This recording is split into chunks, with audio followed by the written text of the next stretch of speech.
Friday, the 14th day of October, 2022. And as promised, we have the Executive Director of the Toledo Institute for Development and the Environment, TIDE, Mrs. Celia Mahung, and Dr. Carolyn Henri. Let's get Dr. Henri in on the discussion. Again, good morning. Tell me your impressions of the work that TIDE has been doing, and why do you think this is so important? Yes, thanks for that question, and it's great to be here. I am very honored to be working with TIDE and being part of the work that they're doing. It's very, very integrated into the communities that are there, and I think if you were to say what's the secret sauce of TIDE, that's probably it. It's very community focused, and that's where, as Ms.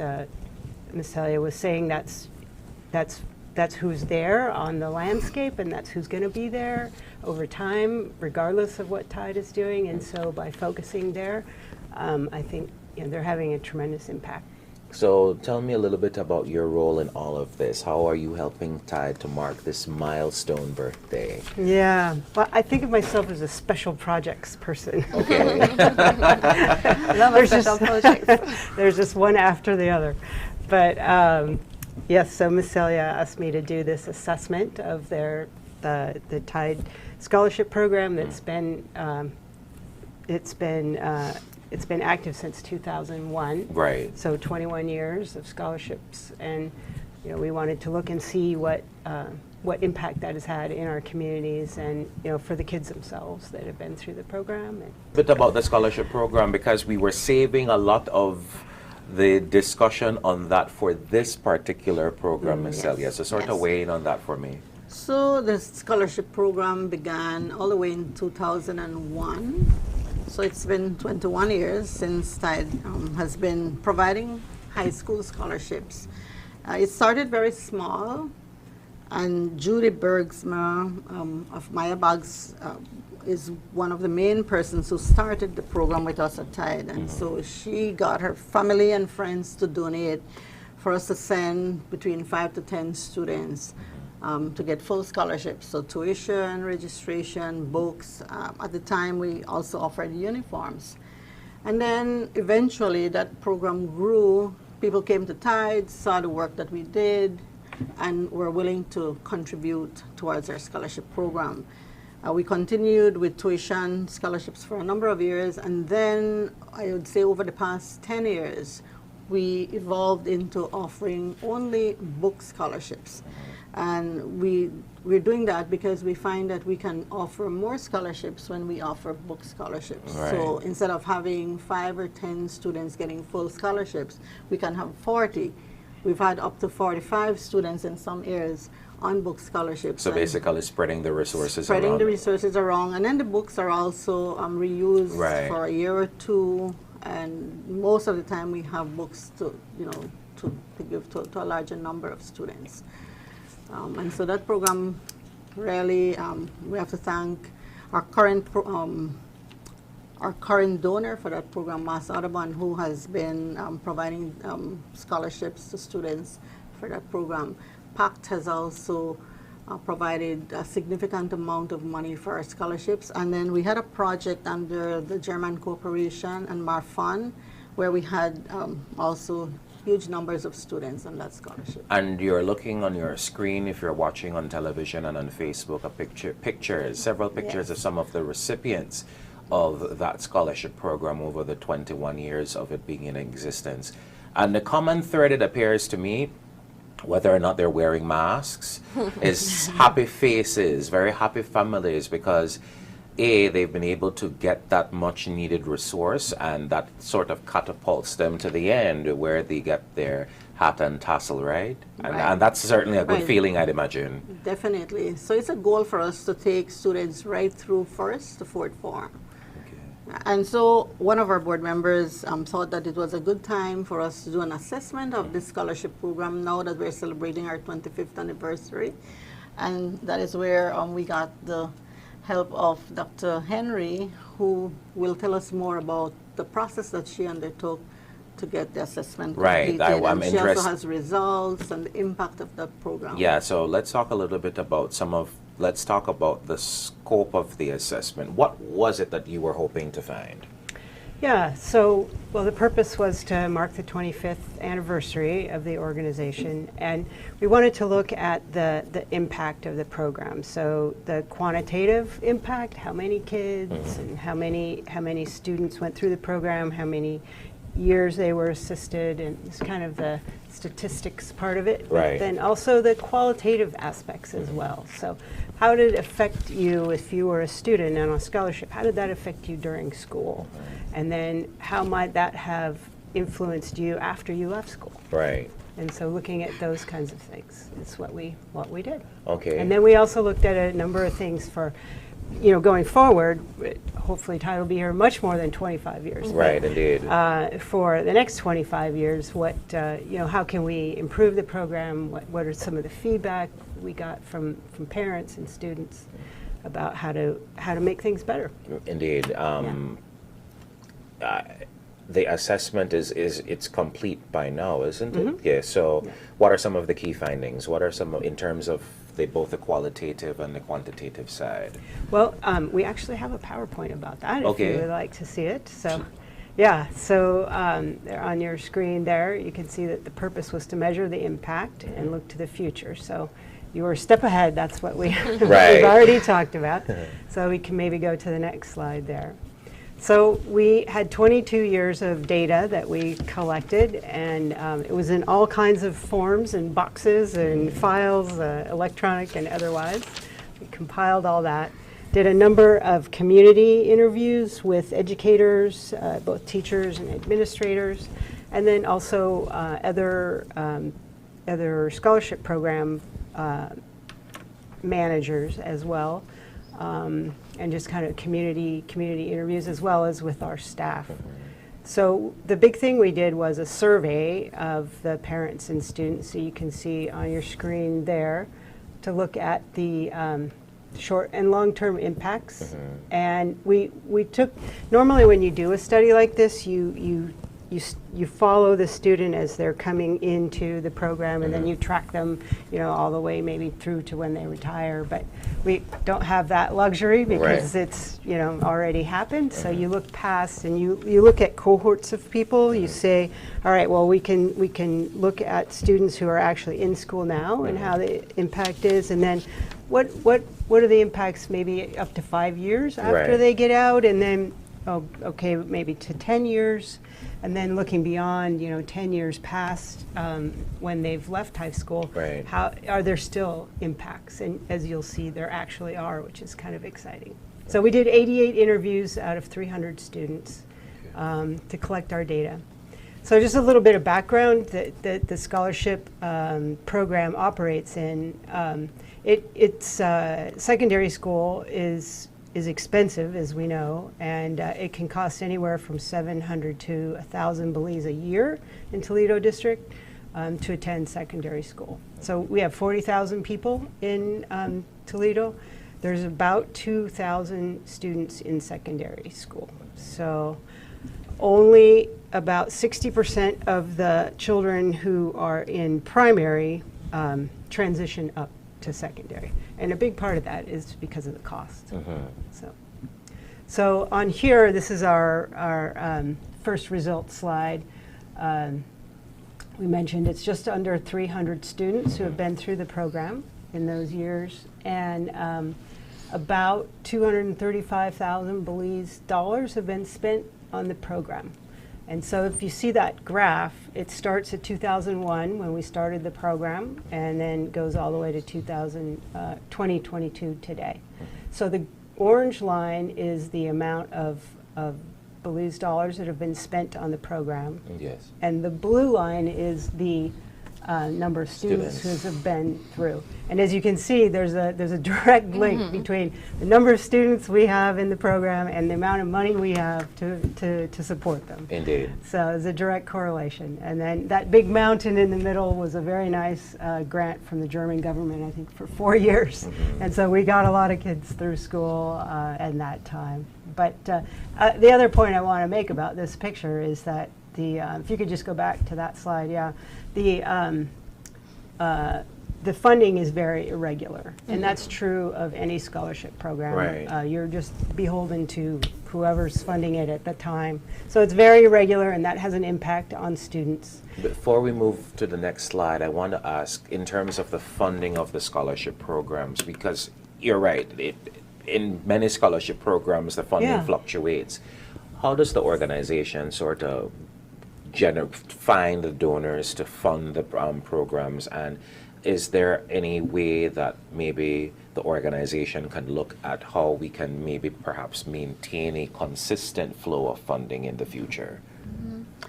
In the past, we've tried to include funding in projects that we write, but it's not every project that will fund a scholarship program. So we've relied heavily on friends of Tide, visitors to Tide, who are interested in helping with that program. And as I said earlier, over the past 10 years, Massachusetts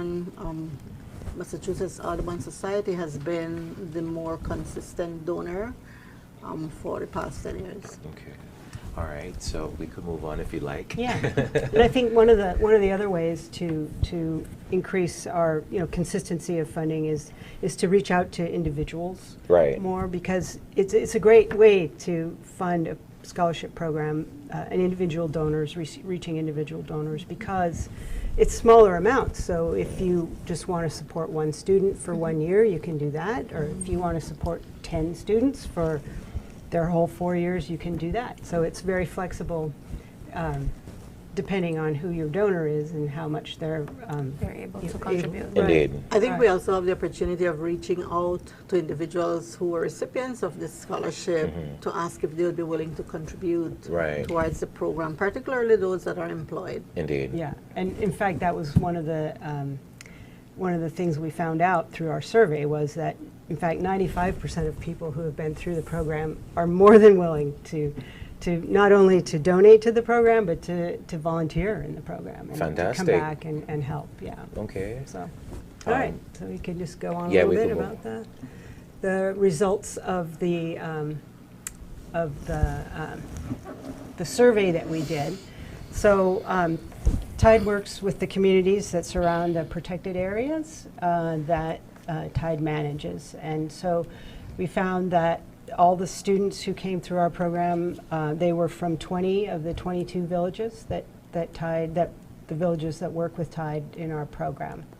They attended 5 high schools. I think we have 4 high schools in Toledo and 1 in Stan Creek District, where our students go. And then most of our students receive 2 or more years of support. Ms. Celia said that we strive for 4 years of support, but for a lot of reasons, kids come into the program after they've already been, in school for a while. A lot of different reasons. They may not necessarily get 4 years. And then 62% of our families that receive scholarships rely heavily on fishing and on farming as their primary livelihood. I noticed the female to male ratio is pretty close. Yeah, it's almost an even split. It's almost an even split. Yeah, almost an even split, but slightly more females than males. Why do you think that's the case? Is it a population thing? Is it that there is more interest in secondary school education among girls? What do you think it is? Well, I think there is a trend. From what I have learned talking to educators in the district, that there's a trend for more girls to apply and go to secondary school now. And there's been a big impact from COVID as well on secondary attendance, because a lot of people just left school altogether during COVID. And then a lot of the boys who were in school left and went to work. Right. Traditionally, I think the girls don't have that expectation or that ability. Okay. So they've stayed in school, whereas a lot of boys left during COVID. So you have that kind of imbalance. Right. But I think that's true too at the university level. From scholarship programs I've talked with, there's more girls than boys applying. Indeed. Right now. And that appears to be a common thread in a lot of things. not just, particularly as it relates to education. So we have a lot of work to do with our boys. Indeed, Lots of- indeed, Yes. indeed. Before the break, we were talking about the impact of the assessment that you've been doing on the program, Dr. Henry, and there's something that's critical to come from that discussion, the impact that this scholarship program has had on volunteerism. Tell me a little bit about that. How do you think it has changed your understanding of why it's important to volunteer with organizations like Tide? Yeah, so if we can maybe find the PowerPoint slide with the volunteerism. Yeah, thank you so much. So one of the requirements of being a student in the scholarship program is that you volunteer 60 hours every year you're in the program. So if you're in the program for 4 years, if you do the math, that's 240 hours of volunteering, which that's a lot. That's a lot of time. And if you're a young person, most young people are just learning what volunteering is, and they're not old enough really to have spent that time. So they're learning, and they're learning, what the impact of that is on their community. So they're learning to help around their community and their neighbors, and they're learning, according to parents who have talked to us about this, they're learning the value of giving back to their community. And so if you add up all of the students who've been through our program, it's 17,000 hours of volunteer time that they have put in, not only in their local communities, but many of them also volunteer with Tide in Tide's events and activities, our beach cleanups, the many different summer camps that Tide sponsors for younger children. The secondary school kids will be volunteers. There'll be counselors in those camps, and actually educating the younger kids about Right, that's where I was going, mentorship. Yeah, right. It's very much so. So, but what we found in the study was that we looked at. Remember, if you remember, we looked at different cohorts of people right out of school. 10 years out of school and beyond 10 years. And we asked all of them, what's your volunteer profile now? And we found that they start volunteering in the scholarship program, and they stay volunteers, strong volunteers, all the way past, into adulthood, past 10 years past the scholarship program. That's amazing. It was a really interesting It definitely finding. shows their dedication Yeah. to the cause.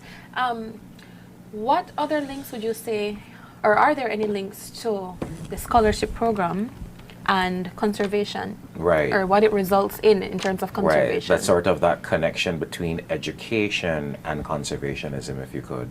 Yeah, well, I think it's education, and in our case right now, the secondary education that we are supporting is absolutely critical to conservation, because it gives you a foundation to, in secondary school you learn to analyze things and to think about things. It not only that, but it broadens your scope of how things work. And so it's very important that way as your own development, to learn to do those things. And so if you acquire those capabilities, then you can learn new things, right? It gives you a base to learn new things. So if you're working as a farmer, you can learn new ways to do things that may be less impactful and more beneficial to your production. Indeed.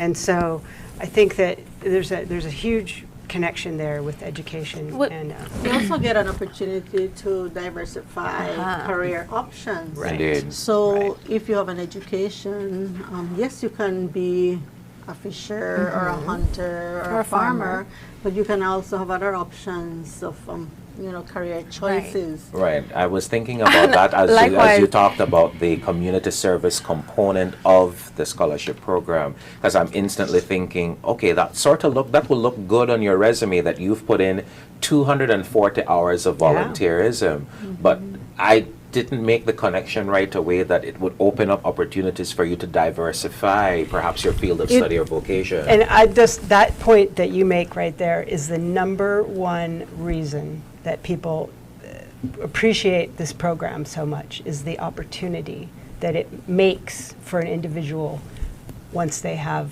a high school diploma. That's huge for parents and students. That's what they see, is the opportunity. That it opportunity brings. to transform their lives in such a powerful way, isn't it? Yeah. I also think that with education comes a better appreciation for the environment. So Absolutely. you understand ecosystems, the services they provide, their functions, and then you can easily become a steward because you fully understand them. Yeah. Well said. And then you won't be saying silly things like climate change is a hoax, right?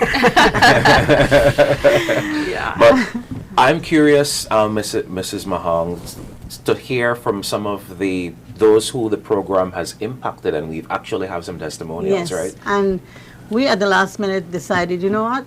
We shouldn't come here to talk about the program without hearing from recipients. And we called up parents and recipients, and they were so glad to share their testimonials. So we have a few that we'd like to share today with the public. Okay, so let's do that then. I am Arlette Ramirez and I live here in Hopeville, Punta Gorda. And I have 3 kids that are recipients of the Tide Scholarship Program. And this program has helped my 3 children with tuition fees and books. And this is a great help because as parents, we still have to be responsible for the day-to-day living expenses, all right? And we benefited through the program because our family live and work in the Port Honduras Marine Reserve. And my children, they learn to be responsible when it comes to their grades because they know that every report have to be sent in to Tide. And I think that have helped them to be motivated to perform well in school. Hi there, my name is Deloni Foreman and I am from Forest Home Village in the Toledo district, which is one of Tide's stakeholder communities. I was able to acquire a tuition scholarship support from Tide during the period of 2008 to 2010 while volunteering at the organization, which has helped me to pursue a bachelor's degree in tourism management. Had I not gotten that scholarship, I would have had to settle for one of the courses that were available in town in PG. But this scholarship allowed me to be able to travel to Belize City to pursue the degree and the courses that I really had a passion for, which is tourism management.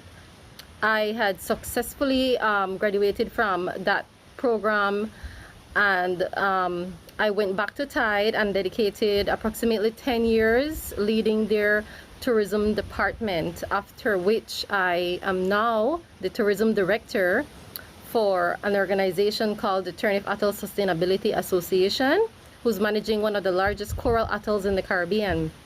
However, had I not gotten the scholarship, had I not gotten the work experience and volunteer opportunities at Tide, I would not be where I am today. And for that, I am truly grateful. All right, good afternoon. My name is Ray Jacobs from Ponta Negra Village.